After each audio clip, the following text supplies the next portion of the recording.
How are you guys doing today? Just talking to my friend Mo about his history as a Choctaw man and with a little educational video. So without further ado, here he is.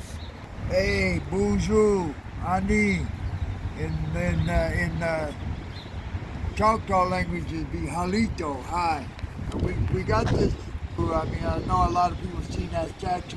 It's called the end of the trail, and I believe, he went to war and he got wounded and he's dying. And if you look at his horse, it looks like his horse is dying, but that's the end of his trail. And we just thought that statue was really wanted to talk about is another trail called the Trail of Tears and Death.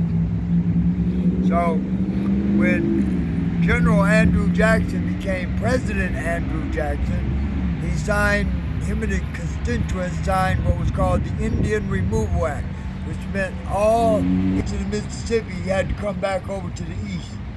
So what they wanted to do, they wanted all of the western land, but they wanted that lower Mississippi basin bad. Mississippi, Louisiana, the Carolinas, all the way to Florida. They wanted that land for several reasons. You had Mississippi coming all the way from the north to the south to the Gulf. You had the Gulf there. They could do their shipping lanes because they wanted to set up their cotton gins and cotton mills and grow their cotton there and ship it out throughout the world. So he signed in the Indian Removal Act, and our Chief Pushman Taha said, we'll go peacefully, and they told us they're giving us Oklahoma. But they didn't tell us when they were going to come get us or when we were going to go. So they just popped up. It was almost winter time, and they popped up and they said, time to go. So the story I got was, the people started bickering and yelling, we're not ready. It's winter time. Let's wait till the spring. And they're like, nope, you're going right now. Then they just opened up fire on people and just killed a bunch of people and got their attention. Like, you either you're gonna go or we're just gonna kill you all. So that was the start of the Trail of Tears and Death. And they took all the weapons, and it was a forced march. In other words, they didn't have a choice. Forced march, babies were just, a woman would just kind of squat and have her baby and have to keep on going. And the numbers kind of differ, but it's around 3,000 to 4,000 people died on the march. But what a lot of people don't know is that one march. They had to come back and get people, but they were bringing them all to Oklahoma.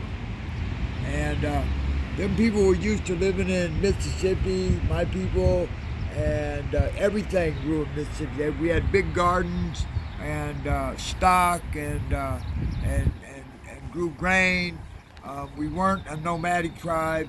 We traded with the nomadic tribes, but what we got when we moved from there, a plush land where everything grows, we got Oklahoma. You know what was in Oklahoma? Rattlesnakes, scorpions, tarantulas. They do have some birds down there, some hawks and some buzzards and little coyotes, but there's very little water, very little vegetation, so it's really hard. And it was called the Trail of Tears and Death. That was coined by one tribal members, and One of your ancestors. one of my ancestors, and the death part has kind of been dropped off over the years. They just call it the Trail of Tears. I guess they want to make it sound better, drop the death part. But we couldn't grow anything, so we had to rely upon government food that didn't always come. And then I like to tease and say, well, I'm one of them Indians, I got to complain because the whole state of Oklahoma was a reservation.